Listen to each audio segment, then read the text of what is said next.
अल्लाह वारन के दरबार में दुआ घुरो असल जो को असांजो तरीक़ो सुन्नत जमाने वो यो आहे अदब सां वठो ढके खुदा जी दरबार में अचे बावज़ू अचे जेतिरो अदब कंदो खुदा जे वलीअ जी उन ते निगाह करम ज्यादा उन अदब जे ऐं पोइ कुल पढ़े कलम शरीफ़ पढ़े अल्लाह वारे खे बख़्शे ऐं जॾहिं मदार में घिरे अचे अस्सलामु अलैका या वली अल्लाह या औलिया अल्लाह ज्यादा मदर या औलिया अल्लाह वेही अदब सां जेतिरो थी सघे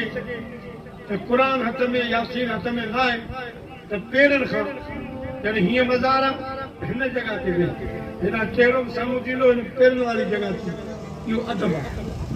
ख़ैर मुईनुद्दीन चिश्ती अजमेरी रहमतुल्लाह अलैह लाहौर पियो थो त दाता साईं रहमतुल्लाह अलैह जे मथनि खां बि कुल पढ़े कबर मुबारक मां आबाद आयो मोइन फैज़ वठण आयो आई या ॾियण आयो किसी वठण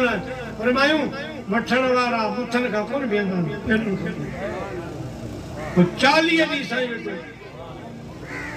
40 ॾींहं इहो अदब दुआ घुरियूं या अल्लाह जेके मूं कुल पढ़िया अलम शरीफ़ जेको मूं पढ़ियो आहे जेको आयो तूं पंहिंजे पाने वलीअ जी दरबार में मुंहिंजे तरफ़ां क़बूल अल्लाह साईं बेशक तूं ॿुधंदड़ आहीं बेशक तूं मदद करण वारो आहीं पर मूं वटि अहिड़ो को अमल कोन्हे त मां खणी तोखे पेश कयां शर्म खां तोॾे आयोसीं कोन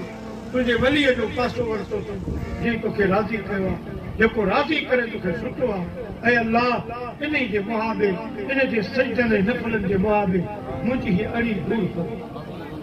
तरीक़ो जेको असांजो आहे पर इश्क में अची जेकॾहिं हिन नियत सां त अल्लाह जो वली आहे अल्लाह जी ॾिनल ताक़त सां मुंहिंजी मदद कंदी ख़ुदा जे वलीअ खे डार ॾिजे पर नियत इहा आहे त ख़ुदा जे ॾिनल ताक़त सां मुंहिंजी मदद कंदो इन में बि कुझु शिरक थिए अल्लाह वारनि खे रब इहा ताक़त अता पर हिन खां वॾियूं वॾियूं ताक़त